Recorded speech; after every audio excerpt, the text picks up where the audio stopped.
you hear that? We crossed the wild Pecos, we forded the Nueces, we swum the Guadalupe, we followed the Brazos. Red River runs rusty, the Wichita's clear. But down by the Brazos I courted my dear, singing la la lay lay, lend me your hand. La la lay lay, lend me your hand. La la lay lay, lend me your hand. These are the rivers that water the land. She kissed me, she hugged me, she called me her dandy. The Trinity's muddy, the Brazos quicksandy. She kissed me, she hugged me, she called me her own. But down by the Brazos she left me alone, singing la la la lay lay, lend me your hand.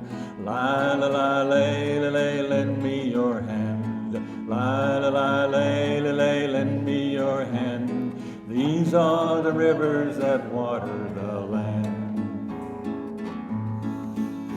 Now the fair Angelina runs glossy and gliding. The crooked Colorado runs twisting and winding. The slow San Antonio courses the plain. But I never will walk by the Brazos again, singing la la la lay lay, lend me your hand. La la la lay lay, lend me your hand. La la la lay lay, lend me your hand. These are the rivers that water the land. I don't know what it is. Maybe we get farther out. Okay. Now the girls of Little River, they're plump in their pity. The Sabine and the Sulphur hold beauties aplenty. By the banks of the Neches, there's girls by the score.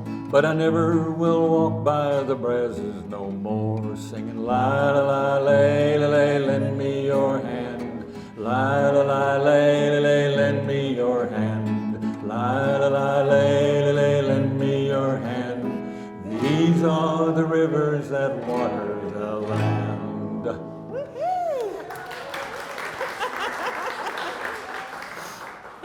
Thank you. Y'all did great. You want me to take this guitar? Yeah, let's get this thing out of the way. I got to finish the story that she started.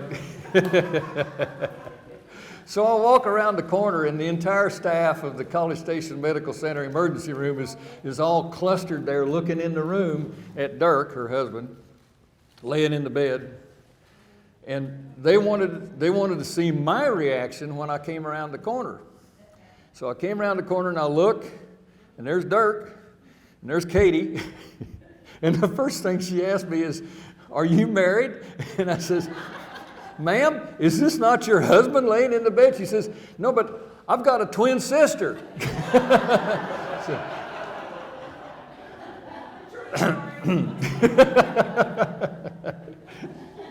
So anyway, well, this is the concept that most of us around here have of the state of Texas. There's Texas, and then there's not Texas. I'm going to try to do as much of this from memory as I can.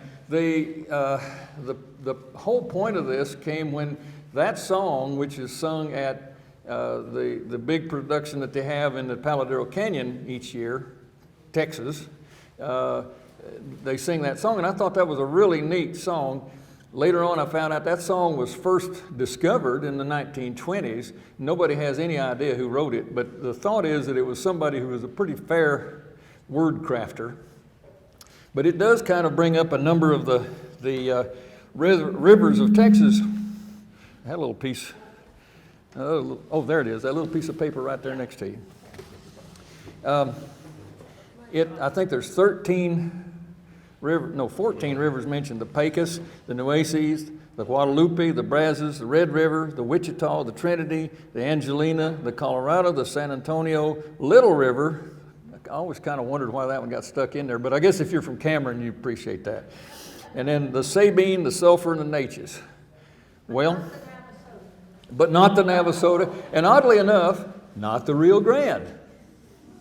one of the few country and western songs about Texas that doesn't have the Rio Grande in it. Just one of those things. Whoa, that spaceship that keeps going over. So I don't know how much of this you can see, but it's really, you'll get everything that you need. I don't have a lot of fine print on this or anything. This is the state of Texas. The history of these rivers goes back 400 million years. That's even older than my dad was when he died. Anyway, so the state actually, as it exists right now, isn't really the state that was bought from Mexico back in 1836.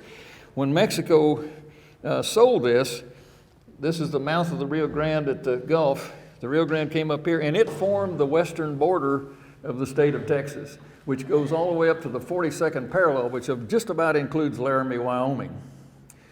So kind of keep that in mind as we go along here. Okay, so what happened, at 400 million years ago, there were two land masses that got smushed together. One of them came this way, and the other one came that way. And what happened was that there was an uplift. They pooched up like that, and this range of mountains formed here that used to be called the Ouachita Mountains.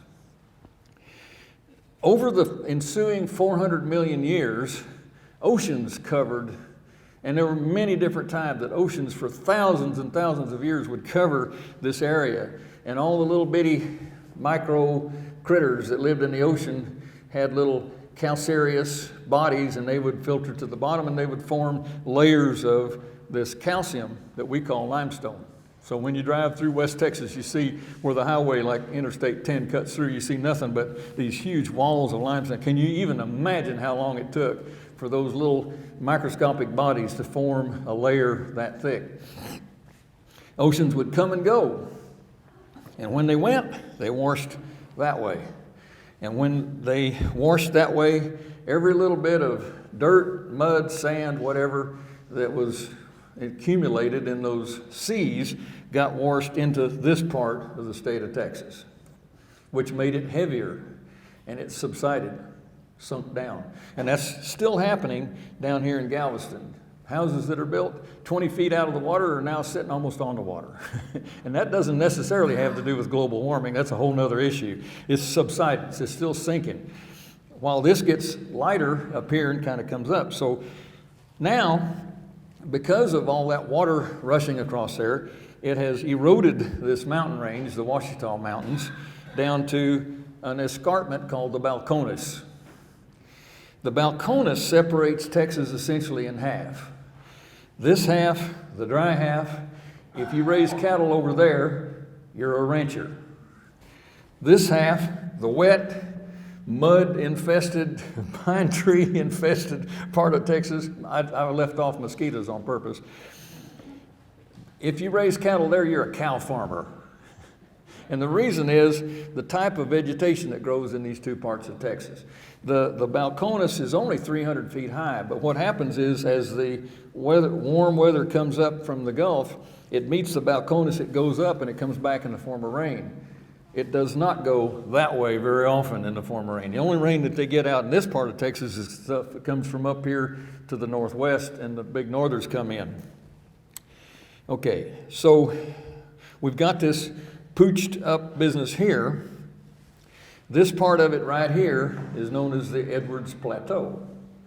Nowadays people call it the heel country. But those of us who've lived here for a while remember the country of 1100 springs, right? Yes, I do like beer. So anyway, this part of the country is a limestone plateau, which is some 300 feet higher than this soggy part down here. And in the middle of it is another interesting phenomenon, that a bunch of igneous rock tried to bubble up and make a volcano, but it didn't make it all the way to the surface. And so you got this pink granite that rises up here in the middle of the Edwards Plateau, roughly, that is an uplift that the Indians thought was a sacred place, like Enchanted Rock. There are several of these domes like Enchanted Rock. So that was actually liquid rock coming up, not quite making it to the surface. I've always hoped that this fault line eventually would explode into volcanoes and that we would have a mountain range here, which would obliterate Austin, which would be okay with me. And all right, now the next step up in things is this area here. A large, very flat, we lived in Clovis for a while, so I'm here to tell you, it was as flat as this floor. It's a featureless terrain up here, and it has a number of different names, but most people call it the Cap Rock. Some people call it the Llano Estacado. And this is a dry, short grass plain, which was very high because it didn't get completely eroded away. So this is still the top part here. And then over a little bit to the west of that is the Rocky Mountains, the Sangre de Cristos, the Capitans, the Guadalupes, and the Davis Mountains. That's the boundary of this whole area. Then on the other side of that is the western Rockies, the western part of the Rockies, where the Rio Grande starts. Okay, so that's the foundation of this whole thing. So that kind of gives you an idea of what the terrain features are. Water runs downhill, so it's pretty obvious it's going to go that way. And just about all the rivers in Texas end up in the Gulf one way or another. So we're going to start with the Rio Grande. The Rio Grande separates Texas from Mexico. It is almost 2,000 miles long. It's the fourth longest river in the United States. The Mississippi, the Missouri, the Yukon, oddly enough, and then the Rio Grande. Rio Grande carries water out of the San Juan Mountains in southwestern Colorado, comes all the way down through the San Luis Valley in Colorado, which is a great potato growing area, and it floods that area, so that's all alluvial soil up there. Comes down through into New Mexico at Taos. You see the Rio Grande Gorge where it cuts, probably one of the most sharp-edged, deep gorges, and it's quite a thing to see if you've had a chance to go out there and look at that. And then it comes on down through Espanola, Santa Fe, Albuquerque, ends up in a dam. Nowadays, we tend to try to control these rivers because they flood and all this sort of thing. But also the Elephant Butte Dam provides a lot of irrigation for the central New Mexico farmlands where hatch chilies come from. So, and then it comes on down to Mesilla, Las Cruces, where it enters Texas at El Paso. And then along about here, the Rio Conchos from Mexico comes and contributes approximately 50% of the water that ends up in the Gulf of Mexico. So half of the Rio Grande from here down comes out of Mexico. And that valley, the Conchos Valley, is a big agricultural valley. Kind of get an idea here that agriculture depends on water, right? Nothing grows if you don't water it. And the Rio Grande waters an awful lot of agriculture. All down through here, and particularly the lower Rio Grande Valley, actually grows so much in the way of vegetables and fruits that we even supply Florida with oranges, if you can believe that. So anyway, that's the Rio Grande. This part of the Rio Grande here, the Big Bend, is famous for a lot of different things, but that area is an extremely rough area with mountains and desert and so forth, and that's because the Rio Grande cuts through the Rocky Mountains right there. The Rocky Mountains become the Sierra Madre del Este in Mexico, so that's the eastern range of mountains in Mexico. So the Rio Grande actually has to cut through there, and that's Santa Elena and Boquillas canyons. Okay, so that's kind of the geography of that. The next river over, if you come along the Sangre de Cristo Mountains to the west of that where the Rio Grande came down, there's a river that comes out of the Glorieta Plateau on the east side of the Sangre de Cristo Mountains called the Pecos River. And it runs down through New Mexico, Fort Sumner and so forth, and comes into Texas about here, and then runs down through this part of Texas. And it separates that part of Texas from that part of Texas. This is called the Trans-Pecos. That didn't take a lot of imagination, did it? Or far west Texas. This is West Texas, that's far west Texas. This area has, in many ways, totally different vegetation and animals from that part of Texas, because the way where that river cuts through, that provides a big barrier to a lot of things. So what some people call greasewood, what some people call creosote bush, and what farther south is called gobernadora, is the main brush in that area, and it doesn't really grow too much over here. So it's kind of interesting. The whole thing looks different. Plus you see mountains down here, which you don't see over there too much. So, well, I always thought the Pecos River was a kind of an interesting name. Of course, you've heard the name all your lives, but I wondered, what does Pecos mean in Spanish? Well, it means freckled or speckled. I said, well, it's not speckled. I don't understand. Well, it turns out that's not the reason why it's called the Pecos River. There's a group of Indians up here in the Glorieta Plateau. I don't even know if they exist anymore, the Quesa. And their word for that river had to do with the language that they speak, which is the Kaona. I think I said that right. Hope there's no Native Americans in here, at least not 100%. So anyhow, that's how it got the name. The Kaona got changed to Pecos because it was easier for the cowboys out there to say. They're not much in the glottal stops. So that's the Pecos. All righty. Well, going on down here, there are a number of rivers that come out of New Mexico and go across Texas. One of them that's kind of interesting for the name, once again, is the Canadian that runs across the northern part of the Panhandle. And I didn't color that in, I'm sorry about that, but the Canadian, I've actually lived and worked on the Canadian River a little bit. And everybody wondered, why do they call it the Canadian River? I mean, Canada's way, way up there someplace.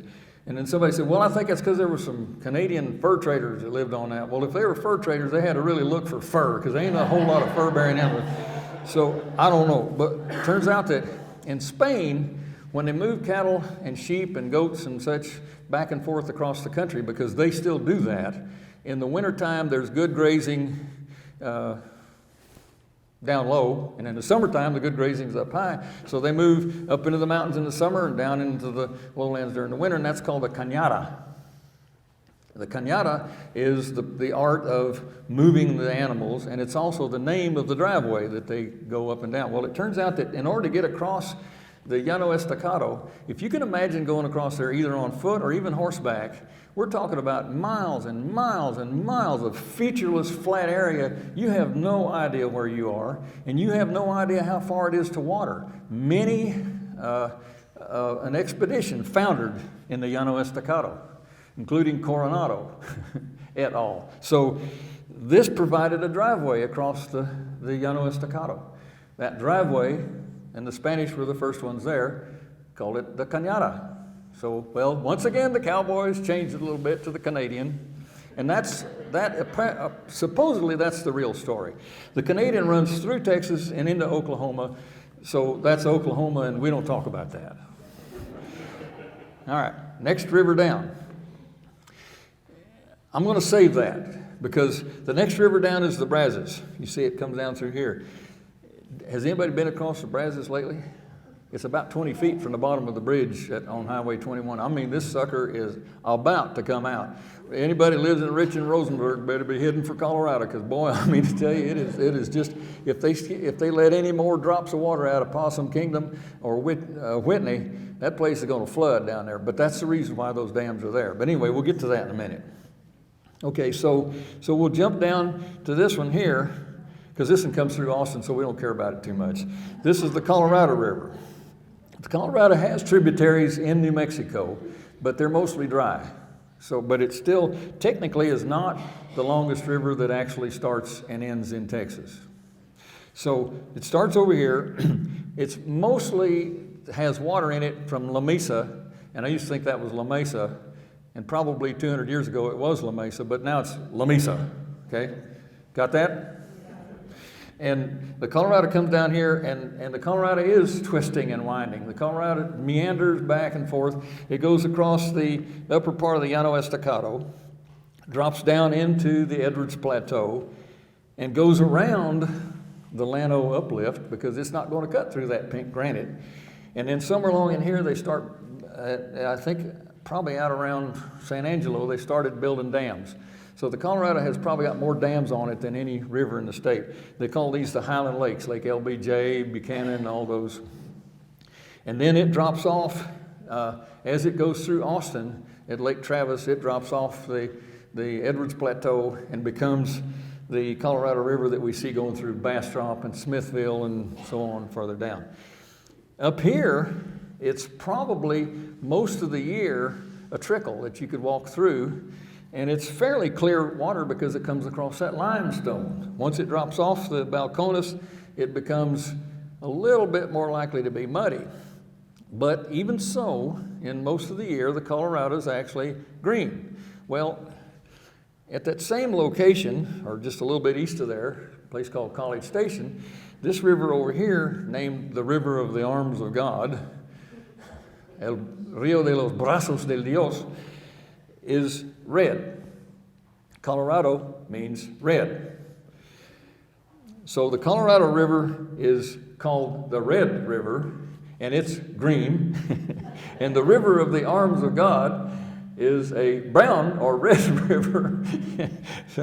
So there's a lot of speculation about what actually happened there. Well, you have to remember, a lot of the times that they found these rivers, they were coming out of the Gulf in ships, and they were kind of coming up the river, and they tried to find the mouth of the river, and they would think they were on one, and they were actually on another one. So there was a lot of confusion, and it's thought that probably what happened is that the names got switched. Somebody just goofed up.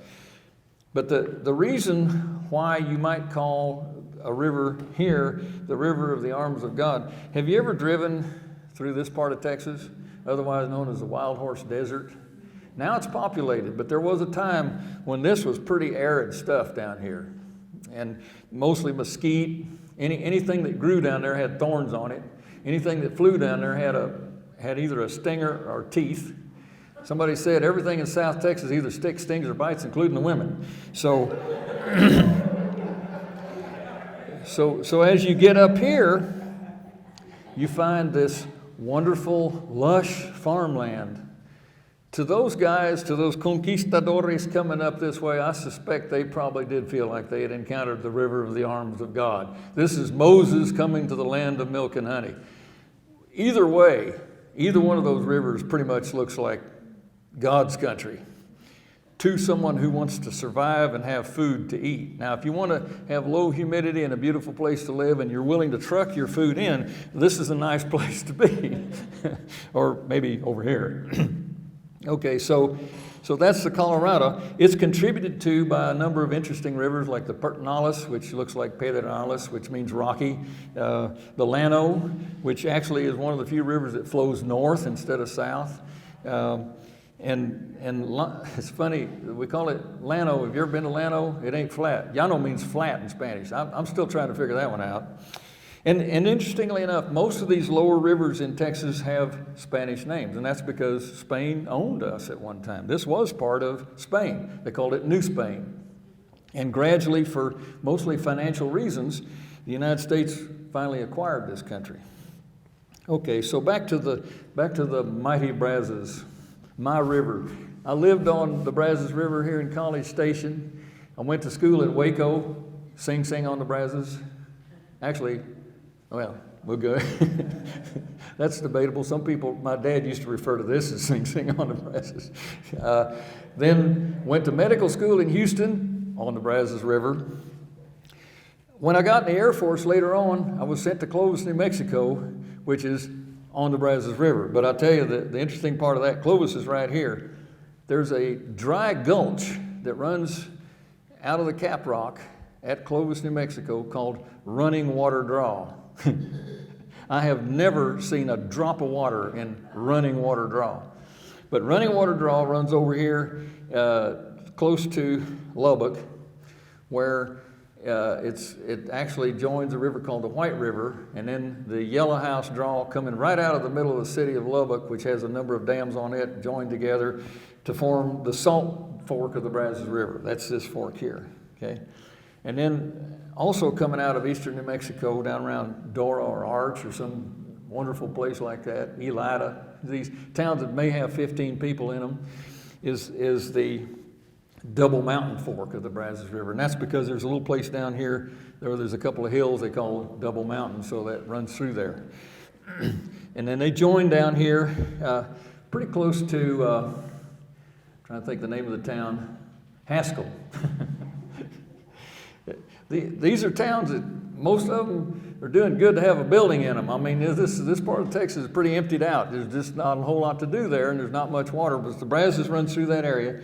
And then as our little friend from Abilene has said, out here there's another fork that comes from down around Hermleigh, Texas, and goes up through Abilene and joins this part of the Brazos River.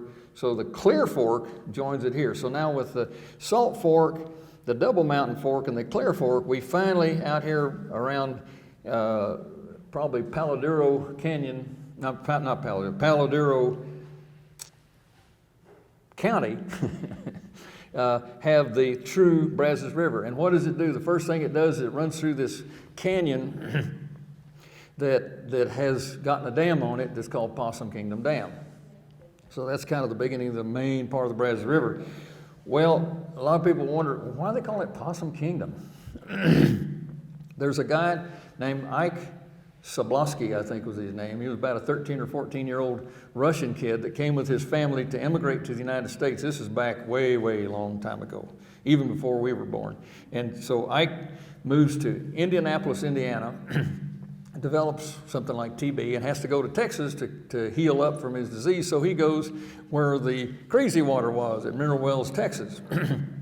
And sure enough, he gets healed up from his whatever the disease was he had. So he decides to stay around there, and he starts buying furs. And he would buy all kinds of furs, and there they do have fur-bearing animals. And so this one group of brothers would keep bringing in possum furs. Now, I'm still not really sure what you make out of possum fur, but anyway, that was what the story says. So the brothers come in, and they're constantly bringing in these bales of possum furs. And so one day he said, well, here comes the brothers from Possum Kingdom. And that stuck.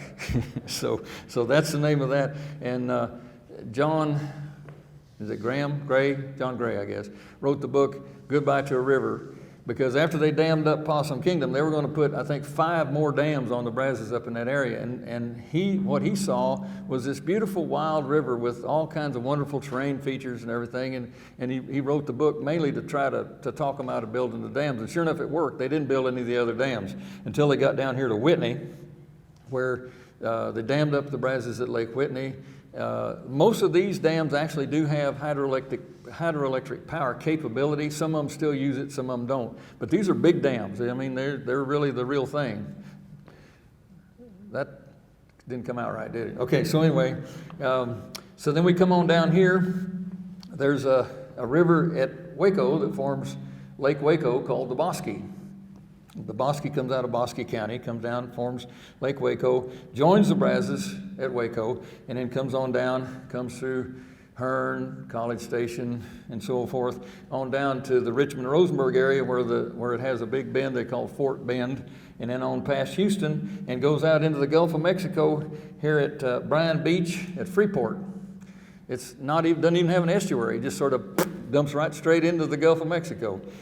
Well, when I was in medical school in Houston, the place we would go for entertainment when we had a little bit of time off was go take a chicken neck and go out there and catch crabs off of Bryan Beach at Freeport and boil them in water out of the Gulf. Can you imagine doing that now?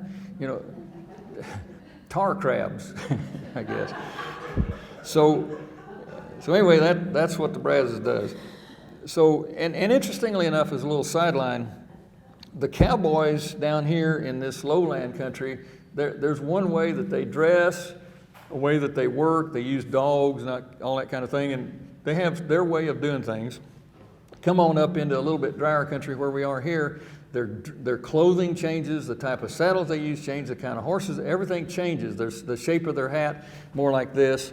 And then as you keep on going on up north, you get into the Seymour, Benjamin area, the 4-6s Ranch, the Pitchfork Ranch, the Matador Ranch, the Swenson's Ranch, all those.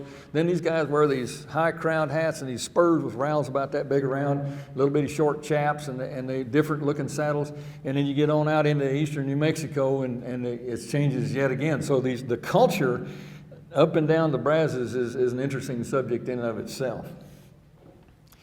Now, we talked about the slow San Antonio.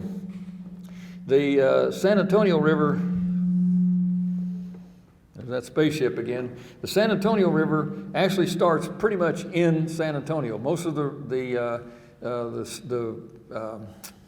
springs that are the origin of the San Antonio River are within the city limits of San Antonio. There's a couple of creeks that come from outside, and I think the Medina actually contributes some, but it goes down to the Gulf and it joins the Guadalupe River just before they join it at San Antonio Bay.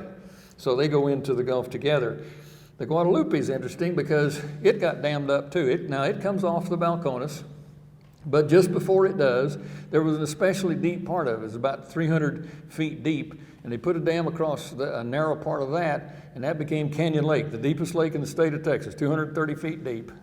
Not a real long river, but it's a tortuous, winding river, and this brings up an interesting subject about the edge of the Balcones. A lot of these rivers have tributaries, and some of them have what looks like it would be a tributary, and then the thing just disappears. You got a river coming along, you have a 3-inch rain like we had the other night, and the river starts flowing, and next thing you know, it's gone, goes in a hole. Well, because of the way the limestone formations tilted, this water actually goes down underneath of, like sometimes hundreds of feet underneath of the ground. So when you get down into this flat part, after the Canyon Lake leaves the Balcones, it continues, the Guadalupe continues out of Canyon Lake, and it still is a river. But some of these don't. And what happens is that around San Antonio or anywhere east of the Balcones for that matter, if you drill a hole down into that water that's underneath the ground, it comes shooting up out of the ground, and that's where the artesian well concept came from. So this water has enough force behind it, because it comes from 300 feet higher than the surrounding terrain, that it wants to get back up to that 300 feet. Water seeks its own level, that sort of thing. So that's kind of one of the interesting things about that part of the state. And then we got the Nueces that we mentioned, and it's interesting, the song says, we crossed the Wild Pecos, we forded the Nueces, we swum the Guadalupe, and we followed the Brazos. Okay, each one of those things is loaded. When you cross the Pecos, and this was the cattle drives that refrain refers to. Why would you cross the Pecos if you wanted to be up here? Well, that's because this whole part of the state was called Comancheria. For 75 years, a small, primitive, Stone Age tribe of Indians held out against the high-tech war machine of the United States. 75 years. And it's because they knew their country, they knew where the water was, and they had adapted to the horse that they had stolen from the Spanish. They became the world's greatest horsemen. And these people could travel, it was not thought of as unusual to travel 45 miles in a day on foot, to say nothing of what you could do horseback. So this area is Comancheria. Well, so ain't nobody going in there. So what Charles Goodnight decided to do, in order to get cattle out of Texas to a market where he could actually get them sold, he leaves Mineral Wells area up here, and he travels the south edge of where they knew the Comanches would be, and he kind of stays out of their way, crosses at Horsehead Crossing, and then follows the Pecos back up. So that's where that reference comes from. He sold most of his cattle at Fort Sumner, New Mexico, because the Army had a bunch of Navajos contained there, and they had to have meat. Okay. We forded the Nueces. Well, that's not too hard to understand. If you've ever seen the Nueces, there ain't much fording to it. It's this limestone creek runs through there, and you can walk through it ankle deep most of the year. So forded the Nueces. Well, that's where the cattle came from that went up in the big trail drives, the 3,000 cattle herds that would go up through Oklahoma and into Kansas. So starting out in South Texas, fording the Nueces would be the first thing that you would do. Swum the Guadalupe. Well, I guess Guadalupe may have been just a little bit deeper, and you might have to swim it a little bit, but most of it, you could probably ford it too, or actually just walk through it. But when you get to the Brazos with 2,000 head of cattle, and it looks like this, you ain't going across that river. I mean, that's if you want to end up alive on the other side. So you follow the Brazos, and you try to find a place up here where you can cross that sucker with 2,000 head of cattle. And what always bothered me was, how is it that a herd of 2,000 head of cattle sits for several days or even weeks along that river, eats up every green thing known to man, and then finally the water goes down enough they can cross it. And they did all kind of weird things. They would take off all their clothes and hang onto their horses' tails and go across the river. I mean, it was pretty wild. But the next trail herd, sometimes they would see the dust of the next trail herd coming behind them. Well, what are they going to eat? So, just think about it. It's like, how in the world did these people do that? But they did it, and they managed to get to take a 50-cent cow and make her into a $1.50 cow by the time they got up into Kansas. So they made money off of it. The other interesting thing, this uplift here, this Llano uplift, this pink granite, we all know what the Capitol building in Austin is made out of. It's made of pink granite. There's a little mountain over here a little ways away from the city of Llano called Granite Mountain. And they actually wanted to take that and carve it up into blocks and make the Capitol building. But that was going to take some money. So they got a guy named Farwell. Interestingly, when you live in Clovis, Farwell takes on new meaning because that's the name of the town that you cross through when you come out of New Mexico. George Farwell and his brother came down from Chicago, Illinois, and they said, okay, we'll finance the building of your Capitol building. And then you can get all that pink granite and you can build that wonderful big building. But you need to pay us with something. And so they said, well, here's what we'll do. We'll give you this. 10 counties, 3 million acres of land was given to the Farwell brothers and a couple of friends of theirs to pay them for building that Capitol building. Well, at that point, it's all in the cap rock, Llano Estacado, it's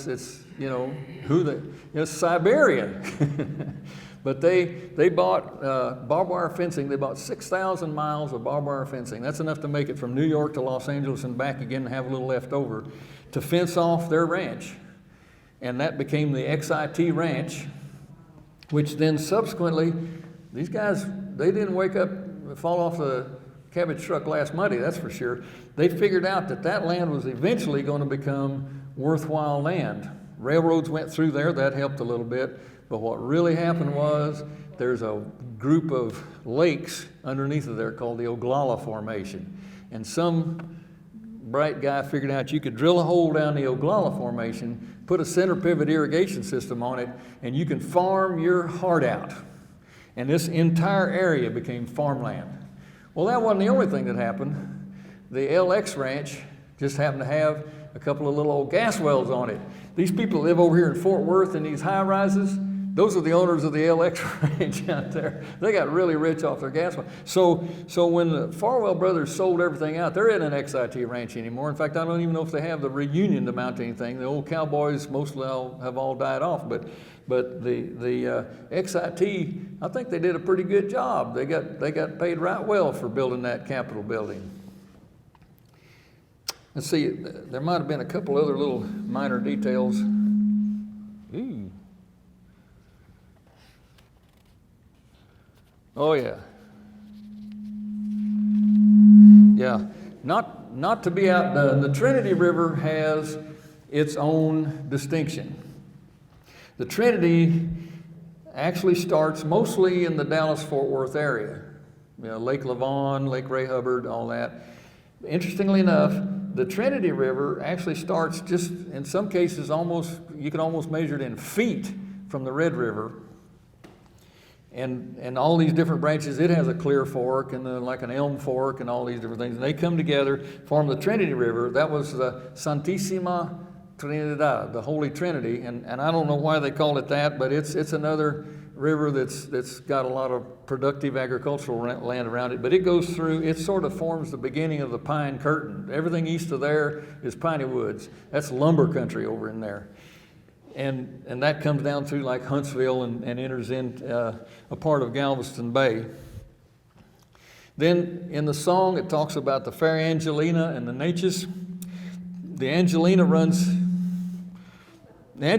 out of an area sort of close to the Overton Experiment Station. If anybody in here is involved with the Ag Department or the Ag Extension Service at Texas A&M, that's kind of where the Angelina starts.